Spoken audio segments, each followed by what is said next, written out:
On November 15, 2019, major strikes and protests broke out across Iran in dozens of major Iranian cities like Mashhad, Tabriz, Isfahan, and Shiraz.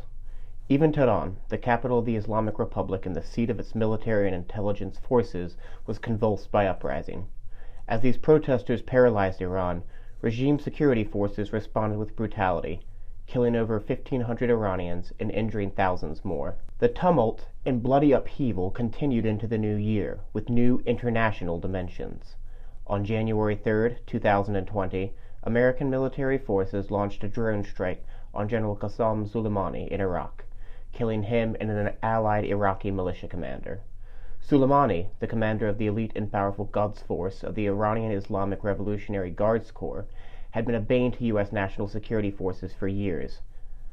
This action led to reactive military actions by Iran.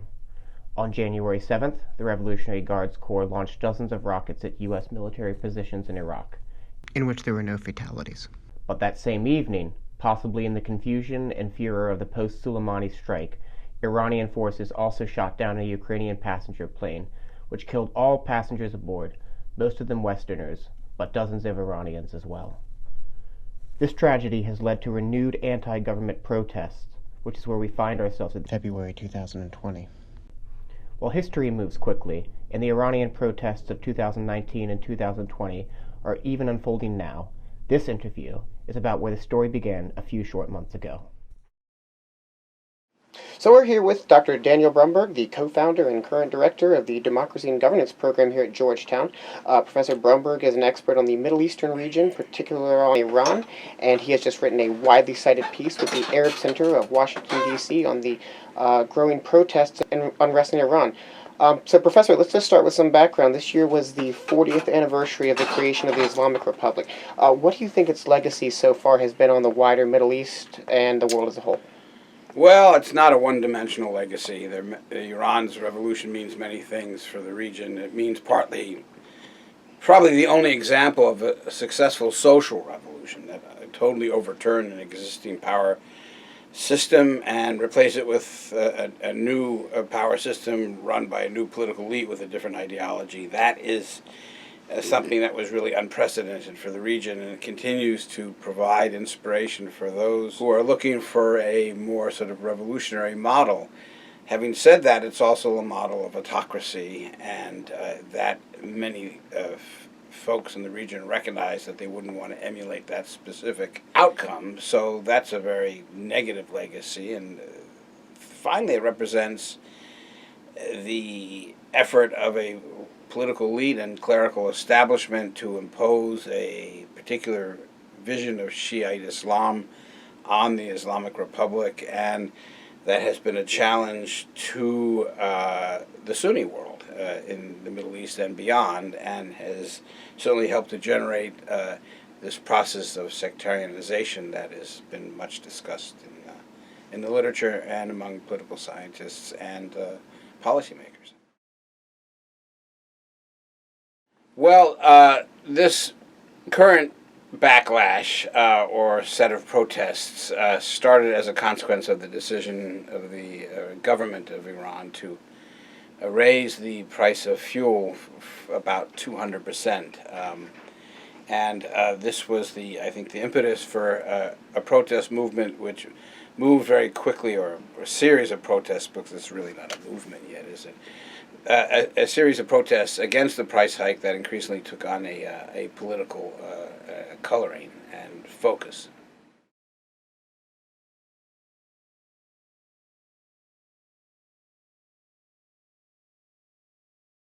I don't think the protests are a prelude to regime collapse.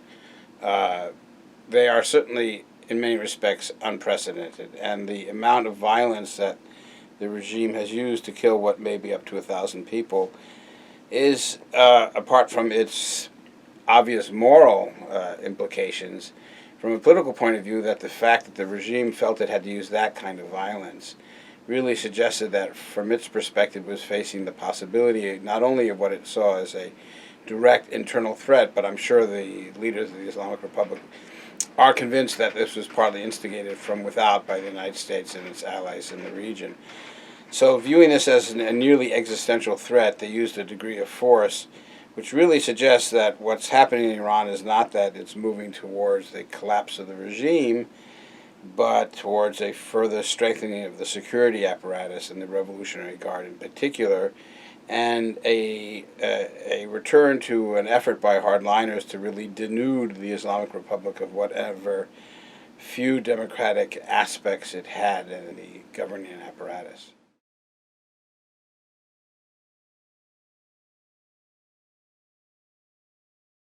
There are two ways democracy can come about: through a collapse of the regime, which is very unlikely, or through an effort by elements within the regime to stand apart from it and seek allies outside of it. That remains the most likely path for any form of not democracy, but political liberalization at the very best. And I don't see that path as happening anytime soon. Having said that, the level of repression that the regime has used has created a backlash not only in the opposition but in the government itself. And we can already see signs from within the reform movement, which is divided and weak, but nevertheless not insignificant, and other government leaders to try to sort of deal with this backlash and to maintain unity in the context of what is clearly a perception within elements of the government itself that the amount of violence it used against the opposition may come back to haunt the regime. So if this, in a kind of strange way, creates tensions within the regime that lead to some effort to push for a reopening of the regime down the way, particularly given the fact that there's going to be elections about a year down the road, and they will not be potentially insignificant. So democratization is a big word. It means many things. I think the question we have to focus on is whether there's some prospect for some sort of decompression, let's put it that way, to use a term from Latin America, of a regime that has really gone now in a very dangerous direction in terms of centralizing power and really subordinating the political leadership increasingly to, and that may include the supreme leader, Ali Khamenei, to the security apparatus and the Revolutionary Guard in particular. That's a very dangerous path for Iran to take, because that government and that regime has always depended on balancing a number of forces one against the other, and if you start closing that balancing act, it's actually destabilizing. So there may be some unintended consequences to this crackdown.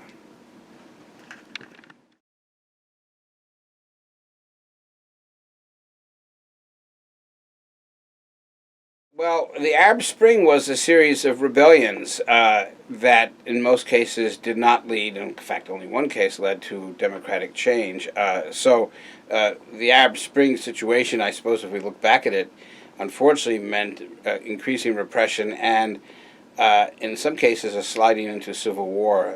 And you know what? The civil war prospect, I don't think, should be exaggerated in the case of Iran, but certainly if the Islamic Revolutionary Guard begins to sort of sideline all the political forces and begins to extend its reach in ways that will really antagonize not only the opposition but key minority groups, you could see increasing possibilities for fragmentation. Not necessarily civil war, but I think the political situation could become tenuous in Iran, and the country increasingly ungovernable if the regime isn't able to somehow reestablish some sort of credibility and some sort of link to elements of society. Right now there's a huge breach between the regime and the opposition. It's really unprecedented. And, that's not ultimately probably sustainable. So I think what we may see down the road is not necessarily a shift to a military kind of led regime, or one in which the IRGC does to Iran what the military did to Egypt, but an effort to sort of slowly reopen the political arena and stabilize it. So that's probably the most optimistic scenario one can imagine for what is a pretty grim situation.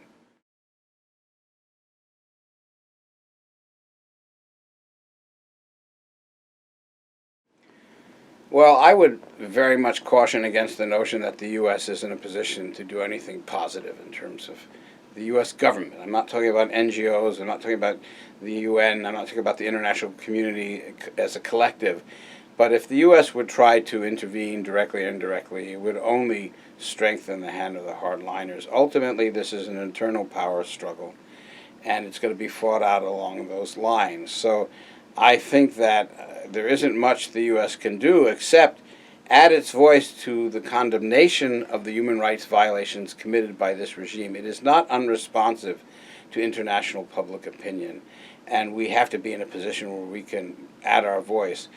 The sad part of it is that, of course, it has to be said, and this is my personal view, but I'm sure many share it, that there isn't a strong sense that from the very top of the U.S. government, that is at 1600 Pennsylvania Avenue, there is much commitment from this administration to notions of human rights.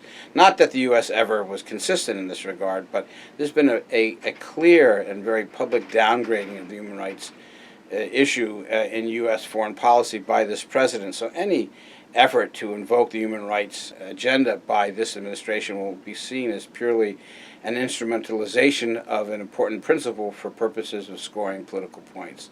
So we shouldn't expect that this administration is going to have the credibility, instinct, or desire to really have any impact. So Pompeo Secretary of State Pompeo asked Iranian protesters to send in their videos. Many did. But I don't think this helped their cause at all, in the sense that it really suggested that they might be somehow linked, which is erroneous, to the U.S., and really helped the hardliners leverage the situation by portraying the protesters as really a fifth column of U.S. influence. In most respects and in most times, from a U.S. government perspective, the less we say openly, the better off everyone will be.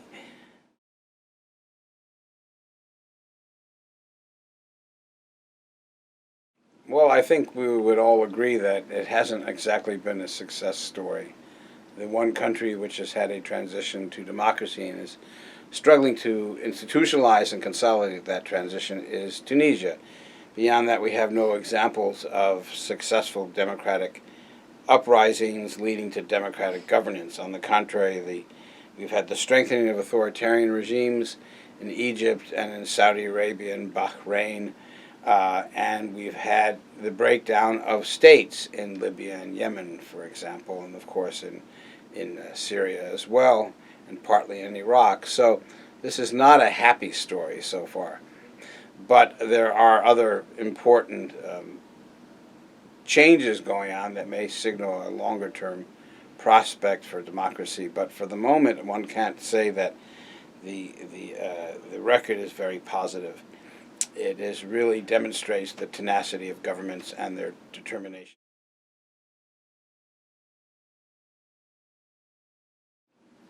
Well, I mean, if we're thinking about the Middle East or the greater Middle East, I mean, the positive signs are we've seen protest movements in Iraq and in Lebanon that give some real hope to the capacity of citizens to organize from a grassroots perspective and push their governments for change, not only for democracy, but for a notion of citizenship that transcends sectarianism and religion.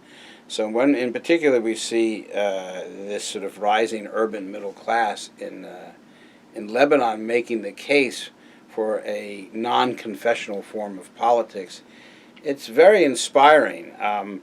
I think the problem that these protesters, and we've seen a similar uprising in Algeria, it's gone on for months and months and months, about a year now. The regime has had to put up with massive protests, particularly on Friday, also of a kind of non-sectarian nature, demanding democracy and not proposing a religious agenda, but a unified agenda behind which Algerians and Arabs from other states can organize in common cause. And that's really inspiring. I think the single most important impediment to moving from protest movements and opposition movements that call themselves revolutionary because they want revolutionary change, whether revolutions happen is a different question, but the most daunting obstacle to moving from protest movements to actual democratic change is the power and authority and interests of the security establishments in these countries. Wherever the security establishment is deeply embedded in the power structure and the economic and social power, wherever the security establishment sees itself as defending some sort of state ideology, ethos, or program, wherever the security establishment, as in Algeria and Egypt and Iran, has its hands deeply in the local economy, you can bet that the security establishment will do everything it can to prevent these protest movements from succeeding. So that's the big obstacle as far as I'm concerned.